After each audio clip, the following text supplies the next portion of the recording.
So I told you that I would share with you the way to red pill your entire family at Thanksgiving. This is a foolproof way for you to red pill your entire family to the virtues of doing the right thing, to the virtues of maybe even being conservative and having the right ideals without alienating your family.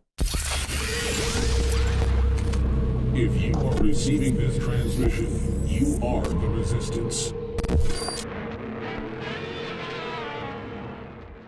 Dubio filling in for the great Alex Jones from Chicago, from the WCKG studios on AM 1530 in Chicago and FM 102.3.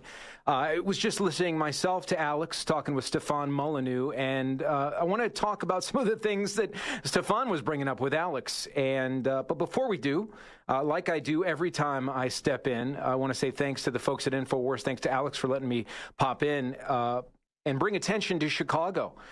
You're not going to hear on the news that the death toll for November is 24 in the month of November. November, 24 people dead in Chicago, most of them due to gun violence.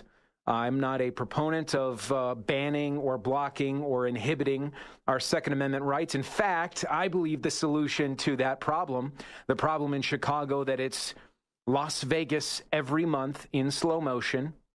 Las Vegas every month in slow motion in Chicago. And why is this important to you if you're not in Chicago? Why do you care? Why do you give a crap if you're not in Chicago, if you're not in Detroit, if you're not in Missouri, another terrible St. Louis, another terrible crime-ridden city? A beautiful city, but terribly crime-ridden. It's got a crime problem. It's got a murder problem. It's got an illegal gun problem. It's got a gangbanger problem. It's got a drug problem. Why do you care if you're in Omaha? Why do you care if you're in the South? Why do you care if you're not in a big city? Because it's coming to a theater near you. And I don't mean via the movies. I mean via real life. So what you see happening in Detroit, what you see happening in Chicago, what you see happening in New York, just like what you see happening on Twitter sometimes and what you see happening on Facebook sometimes, is a sneak preview. How will the people react? How will the plebs react? What will happen when this happens? So you can lay down and take it, or you can take action. 24 people dead in November.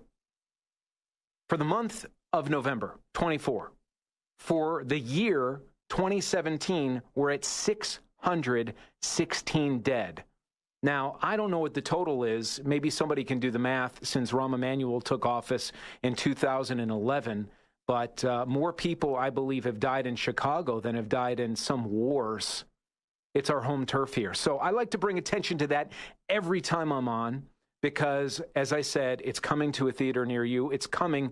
It's Las Vegas every month in slow motion here in Chicago. And if it's allowed to happen in Vegas, if it's allowed to happen in Chicago, it's going to be allowed to happen in your town, USA. Even though your police are being militarized, even though your local police department may have a really shiny, cool tank and lots of combat gear for the police while they're being underwritten by the feds. My name is Matt, and I'm not necessarily going to keep having kids, although I'd love to. I have 4 kids myself. Alex, if you just missed it in the last break, he was talking about having more kids. And probably a lot of us Americans need to be doing that. The other side, the other people are, some of them, breeding like crazy. And over time, there's some polls that will show you that radical Islamists are going to be outbreeding Christian conservative Americans and just level-headed people in general over the course of the next 10, 20, and 30 years and beyond.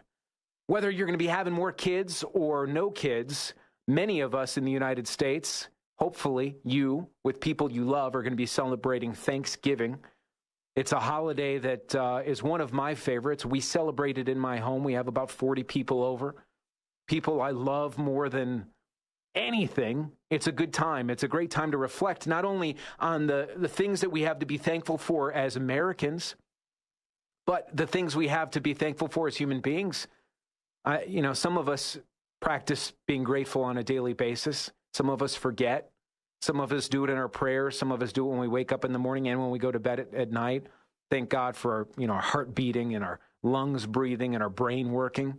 Those sort of simple things, the things that we're able to enjoy, our ability to walk, If you're a woman, the ability to speak, to not have to be covered up in a sweaty garment as a law, to be able to walk freely, to be able to drive like everybody else.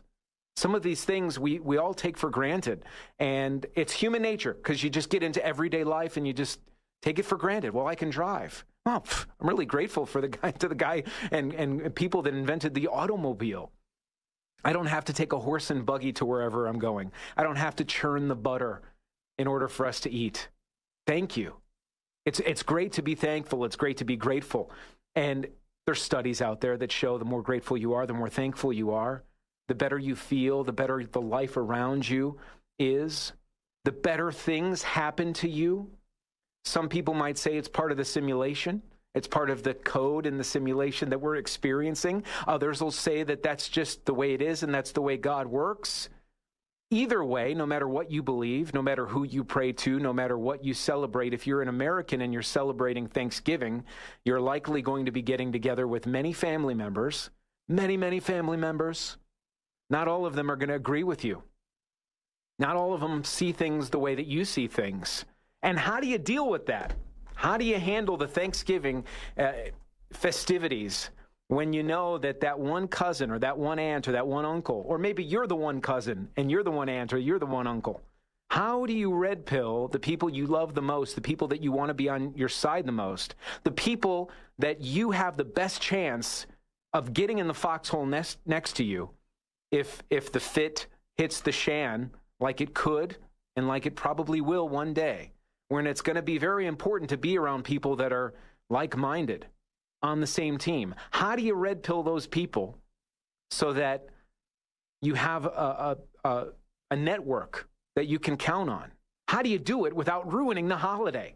How do you do it without getting the frying pan? How do you do it so that you're not sitting in one room and everyone else is sitting in another and everyone's going, well, we're not going there again. We're not going to so-and-so's house for Thanksgiving, or we're not inviting so-and-so to Thanksgiving. I can't tell you what to do. I can only share with you what I do.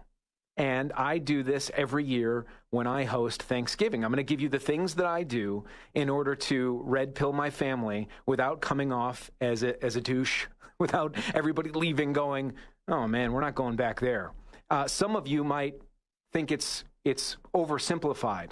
But I'm going to tell you, it works like a charm. It works for my kids. It works for my family. We all have a great time. We are celebrating the gift of being an American. We're celebrating the gift of being thankful for being free. We have a Bill of Rights. We have a Constitution. And every year, everybody leaves happy. Happy, as the Duck Commander guy would say. So we're going to talk about that coming up in the next segment. We're also going to talk a little bit about this video I saw. I saw an InfoWars reporter, Millie Weaver, in the trenches. Boy, she's got some guts, and the way she handled herself was pretty phenomenal. And the amount of hate and vitriol, and it was so disgusting to me to see how people treated her. But I was grateful and thankful for the way that she behaved and how she handled herself. I want to point some of that out. I'll also point out some of the things I noticed about our president's press conference last week. His little bottle of water gaffe that everybody says is a gaffe. I see it a little bit differently. All right, so Thanksgiving is coming up. Thursday is Thanksgiving. At my house, we have everyone over. My role at Thanksgiving is we cook 3 turkeys. And one of them we deep fry, and the other 2 we cook traditionally. And the family comes over, and it's one of the greatest days of the year. It's one of the things I look forward to all year because I love my family. We have a big family. My kids are there. I get to show them what family is all about.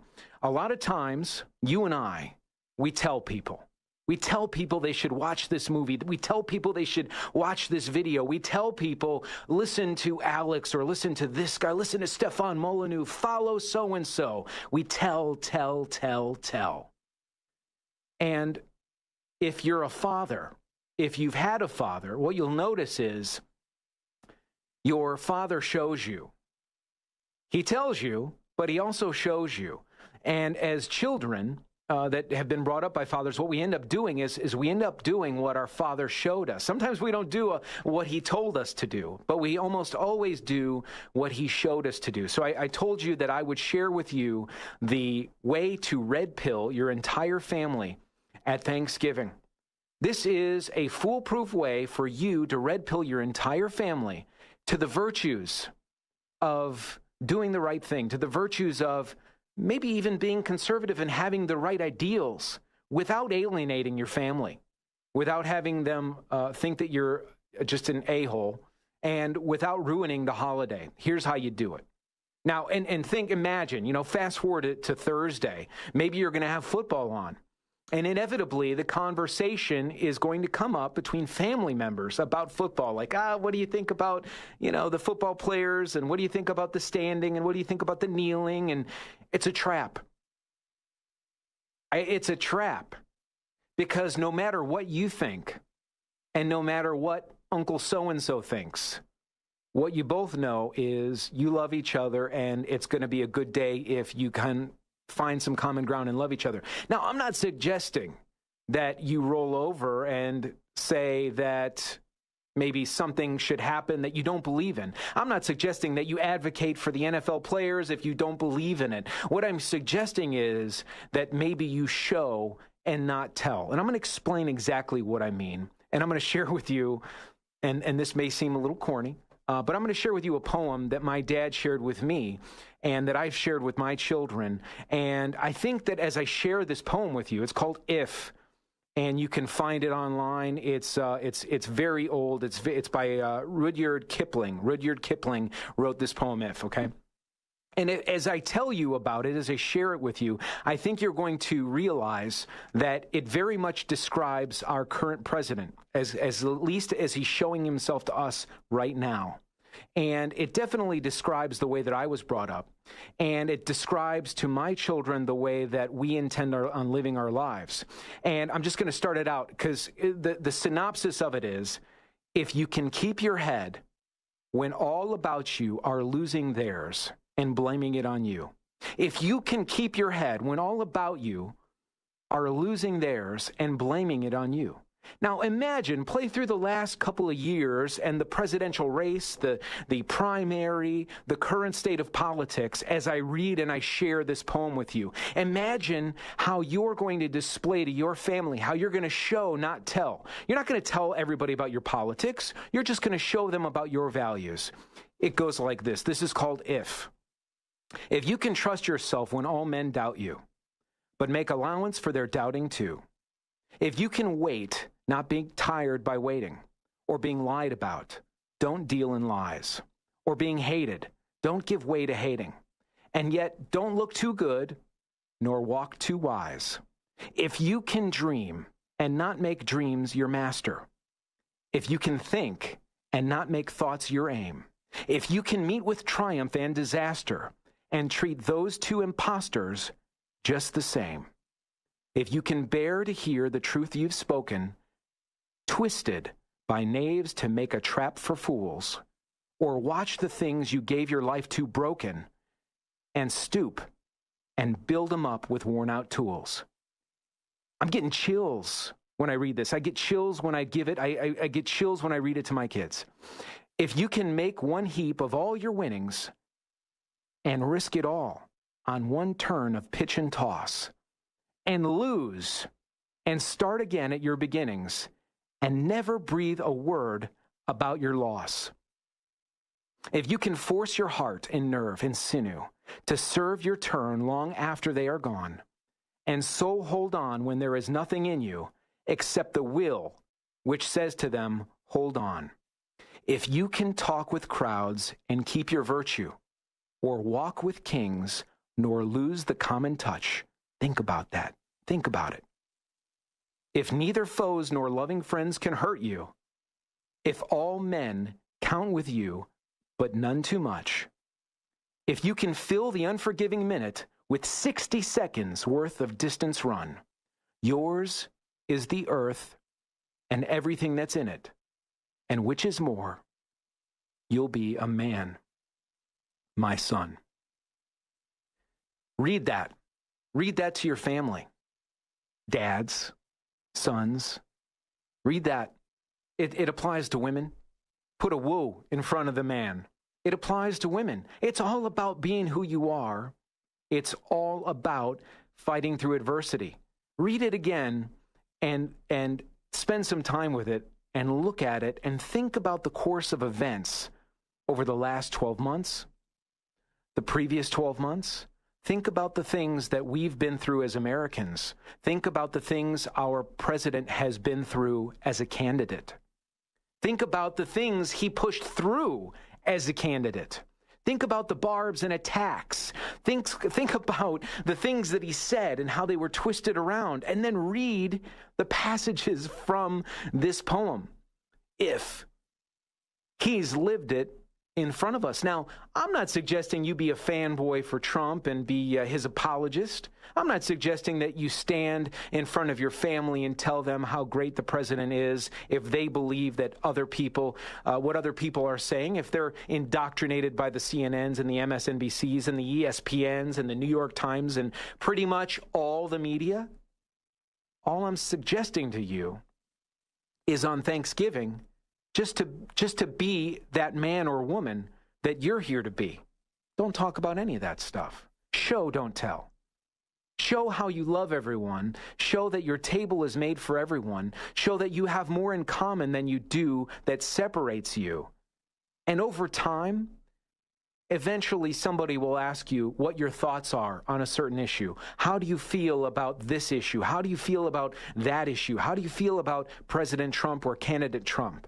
And when they see that you've behaved as a man consistently, when they see that you have shown and not told, you'll find they're going to listen to you. And they'll listen well. And you'll find that you'll have a better chance of maybe not red pilling everybody, but certainly red pilling your immediate family, your kids, your nieces, your nephews, the ones closest to you. They'll look at you like you have your act together because you do. Coming up, I want to talk about this Millie Weaver video. Millie was in the trenches. And boy, my hat is literally off to Millie. I also want to talk about our president drinking the Fiji water and why I think that was masterful. It's Matt Dubiel filling in for Alex Jones. Read that poem if. Share it with your family. If you are receiving this transmission, you are the resistance. My name is Matt Dubiel, and I'm the big mouth here at WCKG in Chicago, AM 1530, FM 102.3. Today, I am personally powered by Brain Force. If you want to try something that is a little better than coffee, a little bit better than shoving energy drinks down your pipe, I can say that I've been taking Brain Force for about a month now, and it's working. It is working, and it doesn't give you that energy drink buzz with the 2 o'clock crash. The good news is if you go to InfoWarsLife.com or InfoWarsStore.com right now, for a limited time only, there's a holiday special, 50% off Brain Force Plus. 50% off Brain Force Plus. Get it now. Try it. You'll thank me. You'll thank those people over there.